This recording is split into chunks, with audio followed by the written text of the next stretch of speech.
Today's loss prevention webinar is on ethics and risk, and our own Doug Folsom is going to provide that for us today. We're excited to hear what he's got to tell us. Doug, I'm giving you the ball there. Is that working? Not yet. Let me try that again. Is it under a window? No, let's see.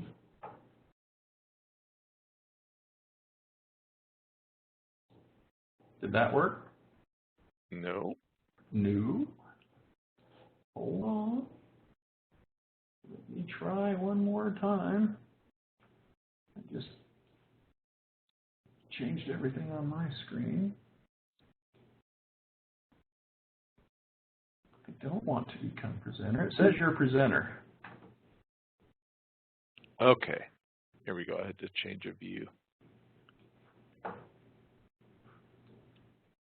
You got it? Got it. Okay. So here we go. So yeah, everybody's anxious to see what I say today because I don't know that anybody else knows what I've got in here besides me. Jason, don't go too far. Remember, I've got a little piece for you in here as we go through. Okay. But just getting started, you know, when we talk about ethics, it really intertwines with a couple other things. You know, what's legal, what's moral? Those issues come up a lot, you know, when we're talking about ethics. And when we talked about the title of the presentation as, you know, ethics and risk, ethics, risk, and safety, whatever it is, ethics can apply to just about any decision-making process that we need to make. And really, it's important in a decision-making process because ethical decisions are about how do we come to the right choice.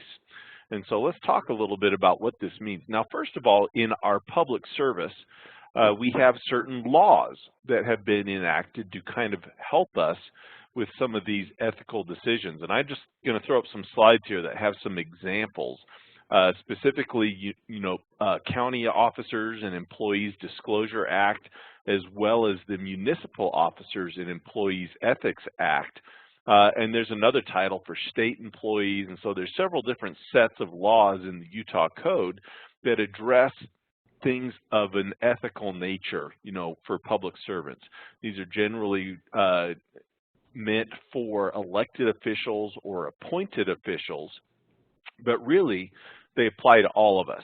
And so, for example, with the County Officers and Employees Disclosure Act in Title 17, it has a prohibition on the use of your official position in order to get gain or personal benefit. In Title 10 of the Utah Code, Section 3, 1301, it's kind of a similar thing. It gives us some guidelines about, you know, what is okay as far as accepting gifts. You know, you've got that $50 limitation. You've got, you know, you can't accept loans if you're getting really kind of a sweetheart deal on a loan in exchange for something that you're doing as part of your office. And as far as this presentation goes, I didn't want to go a whole bunch into the specifics of these laws. I mean, most of you are probably pretty familiar with them, and you can go and you can look up these titles. But it's interesting that we see that there is a need for us to have some codified means of making sure that people don't abuse their official positions. In Title 17, 16A, Section 5, it talks about we can't receive compensation for assistance in transactions with the county. In Title 10, 1305, a similar thing, same law. You know, you can't give assistance to people in transactions for some sort of compensation. You know, we're going to help you push this permit through that you're trying to get if you pay me a little extra here on the side. Also, there's requirements on, you know, disclosure. If I am, you know, being paid to help somebody through the process, I need to make sure that I disclose what my relationship is, and that may preclude me from acting in my official position with regards to that particular interest or activity that's going on. In Title 17, again, that's for counties. It talks about, you know, if you have an interest in a business that's regulated by the county, that we have to have disclosure. And so there's several aspects to how that disclosure is given. It's got to be, a public record so that everybody's aware of that. In the Municipal Officers Employees Ethics Act back in Title 10, again, there's a similar law that talks about disclosing your interest in a business that may be regulated by the municipality. And of course, then it gives some details about what's considered a significant interest or a change in interest that would need to be disclosed. In Title 17, again, for counties, they talk about investment.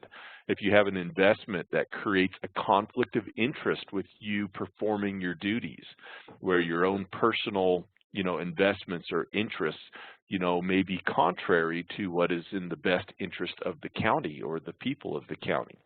And of course, similar things for municipalities. So if we go through Title 10 and Title 17, you can get a lot of information in there where we've actually put into law things that we must follow so that we are acting ethically. And also, I kind of think about it, it's almost kind of sad that we have to codify ethics, because ethics really come out of moral choices. Morals are what is right and what is wrong. Ethics really kind of take it a step further, and it's once we've boiled it down to two correct choices, which one is the better of those right choices. And if we are actually making decisions morally and ethically, then we shouldn't need laws that can impose some sort of punishment on us if we step out of those bounds. I mean, we should be moral and ethical in our choices regardless. So with this presentation today, we want to kind of spend some time and talk about what does this mean? What are morals? What are laws? What are ethics? How do we use these in our decision-making process? So when we talk about morals, this really comes down to right versus wrong. So how do you know what is right and wrong? How do we gauge that individually? Well, it's really a function, of our upbringing and our education. If my parents will have taught me given me some moral values, and that's going to be, determined by, what was in my home, what was considered right and wrong in my home. My school teachers did this as well. They may have taught me some about right and wrong when I was growing up in school. Places of employment may have taught me things about right and wrong as I've grown up. And so we can, arrive at adulthood often with varying concepts of what is moral or immoral or right and wrong. And so that can create a little bit of a challenge. So morals can't be just defined concretely. It really is what the individual considers to be right and wrong. We have laws that are created by governing bodies, like those titles. We just kind of reviewed a few of those, for counties and municipalities, where we have a governing body that creates laws for the protection of society. And obviously those laws are doing that. They're saying, okay, here's some obviously, issues that can be right and wrong issues with our public officials or with appointed officials that we need to make sure that the public is being protected from people who may be looking to just serve their own interests instead of the interests of the constituency and the people that we're supposed to serve. So we have morals, right and wrong. We have law that are imposed on us by governing bodies with the intent of protecting us, in a moral fashion or from, the standpoint of the society's understanding of what's right and wrong. And then we come down to, once we have this, interaction of morals and law, we have one more thing to throw into that, and that is ethics. And I really like this definition that is from former Justice Potter Stewart. He says, ethics is knowing the difference between what you have a right to do and what is right to do. And I think that's really important, because often we'll look at a set of rules and we'll go, well, there's no rule governing this, so I guess I can do whatever I want. Or we may find loopholes in laws or loopholes in policy and procedure that allow us to slip through and do something that's good for us that may not be good for others. And so we need to understand that just because an action or a decision may be legal doesn't necessarily mean that it's ethical. Ethics help us understand what to do when presented with more than one right choice. And sometimes right choices may come down to what's right for me, what's right for my family, what's right for my employer, what's right for the community. And so we have different groups, and we'll talk about stakeholders in our decisions that we make. But it really comes down to, I have two choices. Both of these are going to be good choices for me. Which one is the better, more ethical choice? Which one is the right choice, you know, for the greater good? I kind of mentioned this already. You know, ethical acts are legal.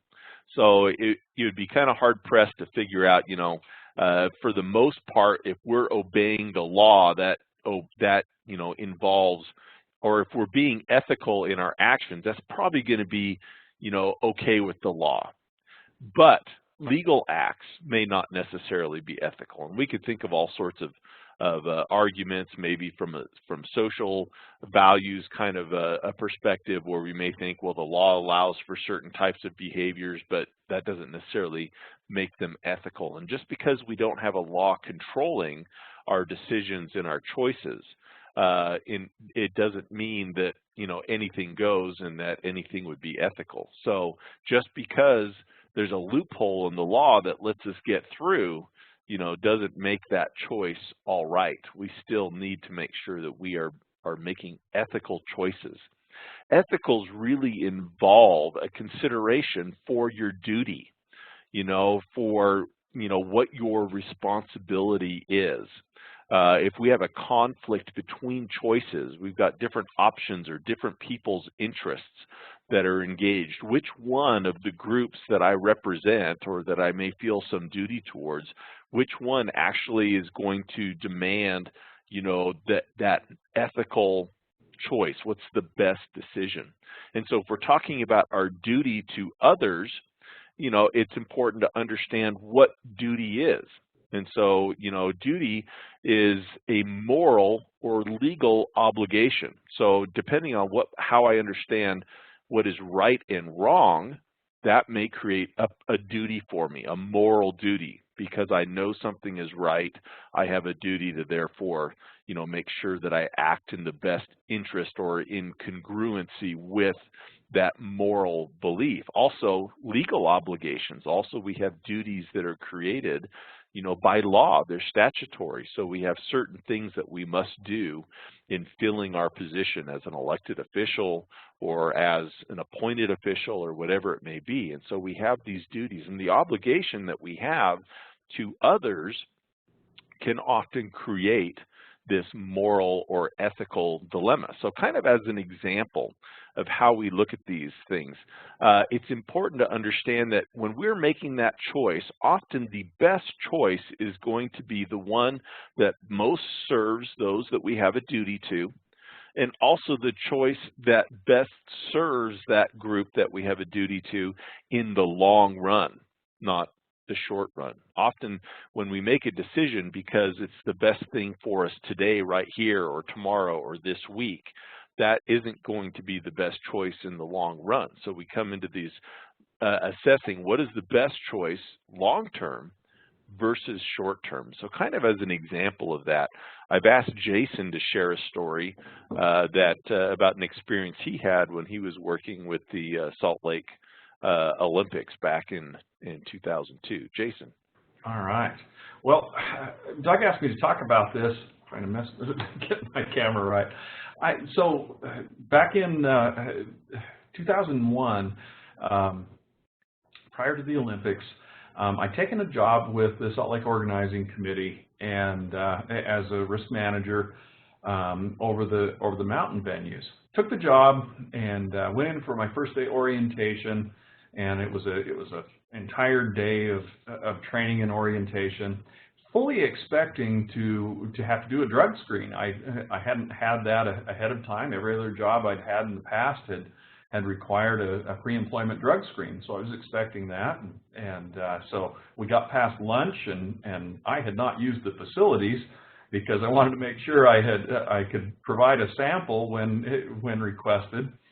And I was getting pretty uncomfortable, and so I went up to the gal that was providing the training. And said, "Hey, are we going to do a drug screen here? Because I got to go."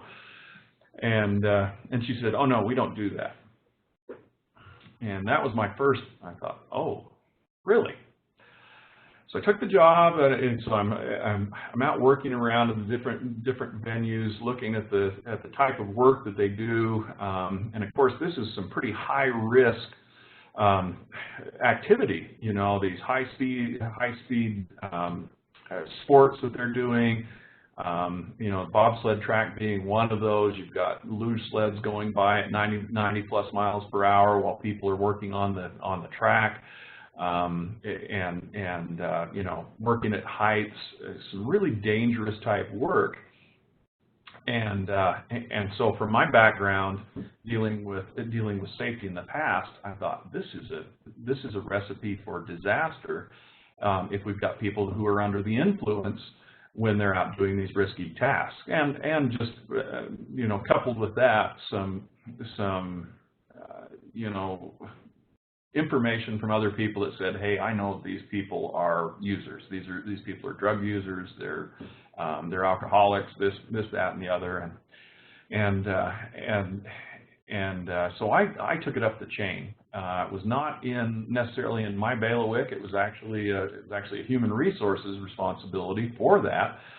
But I took it up the chain and said, "Hey, we have a serious risk to the organization here. We might kill somebody out doing these tasks if we're not performing some sort of screening to, you know, at least let people know that we're watching that, to catch problems if there's post accident. We just weren't doing any of that." Well, I went up the chain, went up the flagpole, and I got slammed. I got slammed hard. And I was told in no uncertain terms by a vice president that was none of my business, and that was part of a different functional unit, and that I should keep my nose out of that. And I felt pretty confident that if I pushed it, that I probably wouldn't work there anymore, just by the terms that this person used. And so I backed away. I had a lot of other things to do, and so I backed off of that and focused on the safety side of things. We can talk about my ethical decision there if you'd like. But a little while down the road, probably 6 months down the road, we had an accident, and a person was injured. Wasn't a serious accident, but because of the nature of it, law enforcement was involved.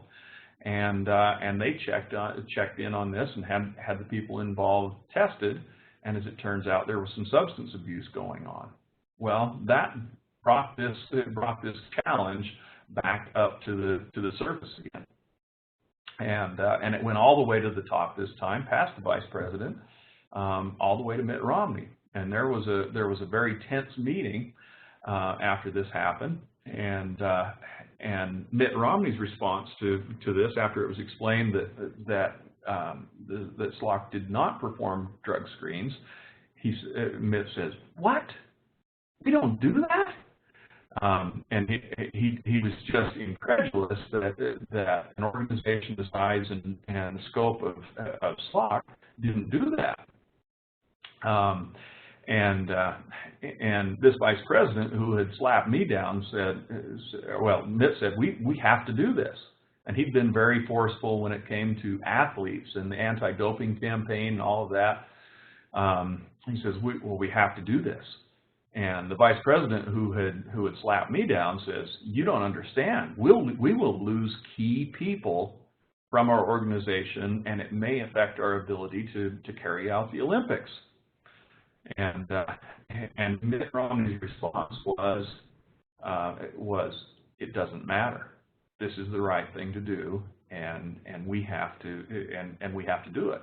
And guess what? We lost some important people, but we were able to pull off the Olympics. We did the right thing, and Mitt did the right thing, even when it was when it hurt. And I think that's it. So, you know, we can look at that, and there was, you know, several levels of decision making in there. And we talk about this in terms of who's our stakeholders and what are the long-term versus the short-term benefits in this decision-making process. So in Jason's account here, you know, we have the HR, the person in charge of HR, who's saying, well, you know, we can't drug test people because we'll lose all these employees and we won't be able to staff, you know, our functions, and therefore, you know, we need to not do the drug testing. So we had a dilemma here. You know, if I don't drug test, I can have everything fully staffed. Okay, that's a good thing. I need that. But if I do drug test, then, you know, we don't have full staffing, but we can be safer down the road.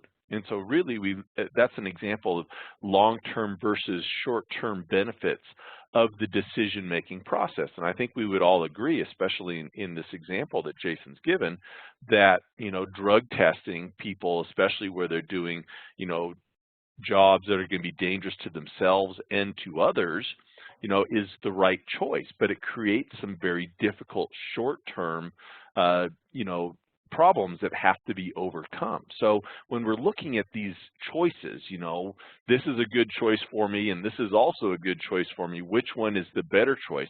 Look to the long-term advantage. Which one means that will be in the best position in the long term? That's one way of gauging your best ethical choice.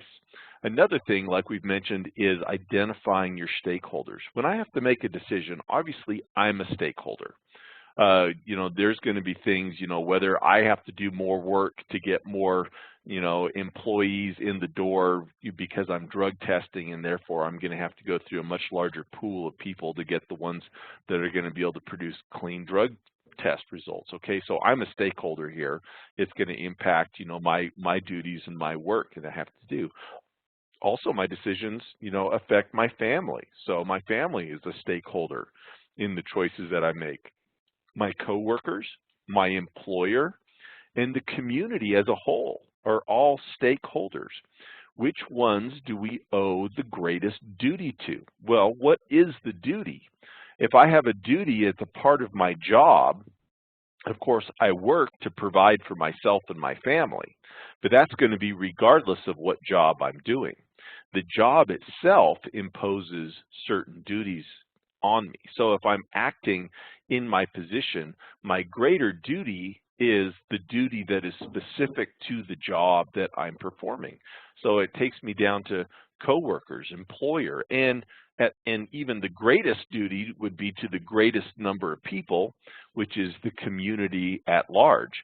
You know, with Jason's example about having these people, you know, being drug tested, you know, when we really look at the greatest duty in that situation was to the employees, and even a greater duty to the athletes, that, you know, their, you know, work would affect the safety of the athletes, and even beyond that, even an even greater duty to all the people that were coming to enjoy the games.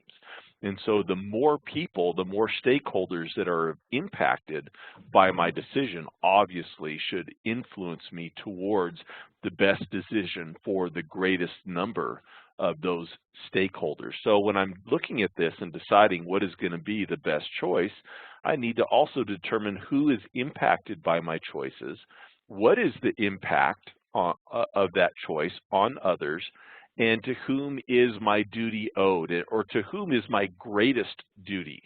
And so, you know, we may think about this. Here's another example. If you're, let's say you have a police department, you've got a police officer, and he pulls someone over one day for speeding, or maybe, you know, even drunk driving. Let's say he pulls someone over because he suspects drunk driving. And when he walks up to the vehicle, this officer realizes that, you know, this person is a coworker, you know, maybe a fellow officer or something like that. You know, where's the duty here? I am going to feel some loyalty and some duty to my colleague, to my coworker. But where's the greater duty? Isn't my greater duty to the public at large, to protect them, you know, from this person that could be under the influence, who's behind the wheel? What if it's my boss? I could have a real conflict of interest here. You know, if I come down hard on my boss, is that going to potentially come back and impact me personally? And the answer to that is, yeah, it might. It very well could have some ramifications that would be adverse for me as an individual. But again, what is my greater duty? My greater duty is to the safety of my organization, to the safety of the public as a whole. You know, what if that person is an elected official, you know? And so we get into these ethical dilemmas, and often, you know, what is going to be the best choice for me or for my department may not be the best choice for the entire organization or for the community at large. And our choices should always be directed towards who we have the greatest duty to, or the greatest number of impacted stakeholders. I feel a greater duty to, you know, the tens of thousands of people in my community than I do to just what's in my own best interest. Again, making sure that we look at what is, you know, if I make a choice because it's going to make things easier for me today or tomorrow, is not always going to be the best decision. In fact, often, most of the time, making a decision based on what's going to be easy for us in the short run is probably not going to be the best decision that we make. So, you know, look for those long-term benefits to the decisions, the consequences of the decisions. And I want to make a decision that's best for the greatest number of stakeholders and that has the best long-term outcome, you know, for my organization and for everybody that's involved. So when I'm looking at this long-term versus short-term, I need to make sure, you know, that I understand, you know, individuals and organizations who demonstrate high ethical values are going to do much better in the long run. And sometimes, you know, we talk about that, these ethical values, it's just, how do we treat people? You know, do we put others first? I was reading an article earlier today about a company that was going out of business. It's a sporting goods store, and they're going out of business. And they've been around for about 20 years or so. And a lot of the commentators who were commenting on the fact that this company is going through bankruptcy and is closing all of their locations were saying, well, yeah, we kind of saw this coming, because they would talk about, you know, what was customer service like? How were people valued? How were, you know, customers and stakeholders valued in this organization? You know, what kind of expertise, you know, did we provide for stakeholders in this organization? And because this business was not perceived as having great customer service or great focus on providing what was best for their customers, people kind of thought, well, yeah, that makes sense that they're going to go out of business, because we didn't think they were run very well. You know, your ethical choices have a huge impact on your reputation, you know, your customer retention. If people perceive my operation as being an ethical operation where we're doing what's best for the greatest number of people, then my reputation will be better. My customer retention will be higher.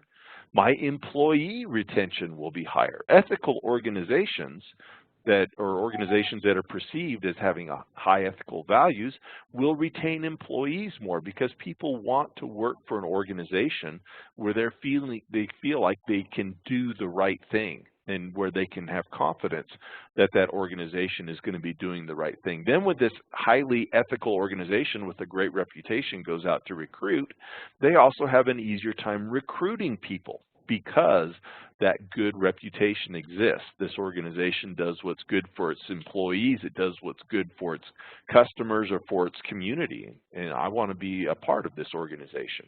It creates higher public confidence, and it allows us to function with a clear conscience also, which can have a lot of personal value there.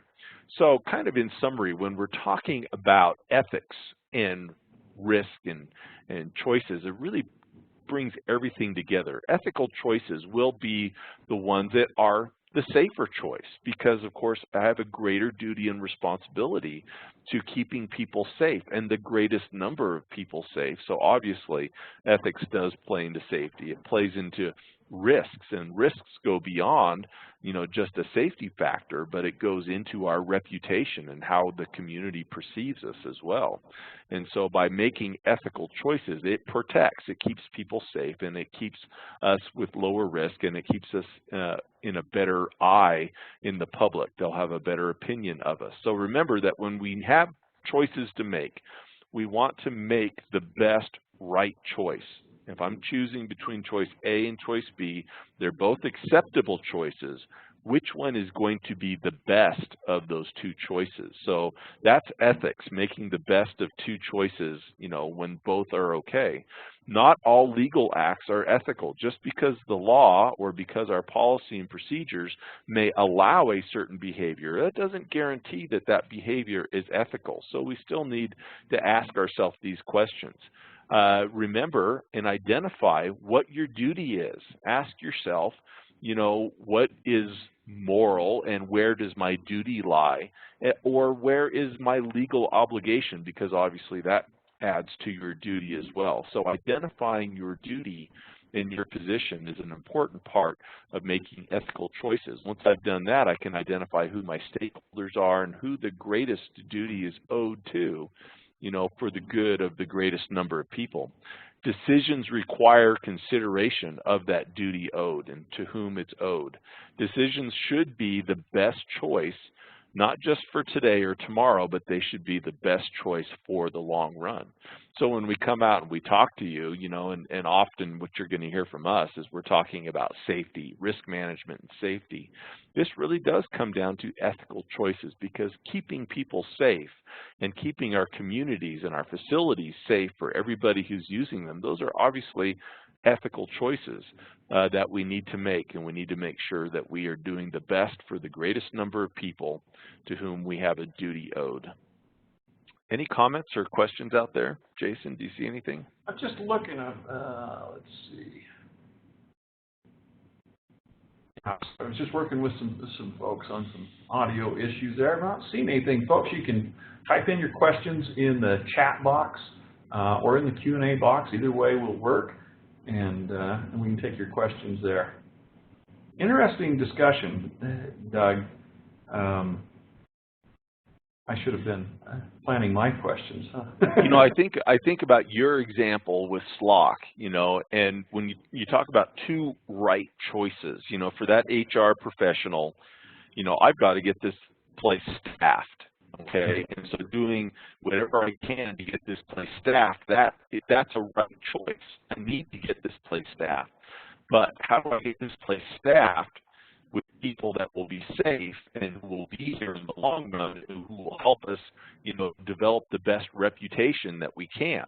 Okay, those are two right choices, but obviously one, albeit more difficult to execute, is a better choice in the long run, and that's how we have to look at these ethical dilemmas. Yeah, and my dilemma, you know, as I looked at this, you know, I could have, you know, said this was the hill I'll die on, and make sure this happens, and maybe had to leave the organization, and not been able to do the things that I did to keep people safe. On the other hand, then again, I could have maybe pushed it and taken care of it sooner. But yeah, two right decisions. So, all right, I am not seeing a lot of questions on here. Brent, did you have anything to add? No, that's all. Great job, Doug. Okay. Thank you, and thank you to everybody for joining us today. I hope this was helpful and helps you look at your choices and the world around you in a little different light. Awesome. Thanks so much, Doug. I really appreciate that, and you know, we appreciate everybody's comments. You know, as we kind of chew through this and think about it. We've recorded the session, and we'll post that up on our website, so you can go back and review that. I think this would be a good discussion point for a department head meeting or something like that, to really ask, you know, where do we get ourselves into these tough choices. So that was very good. All right. Hey, Jamie, thank you. Appreciate the kudos there, comments. Thanks, folks. I appreciate your time and attention to this. Give us your comments, and Have a safe day.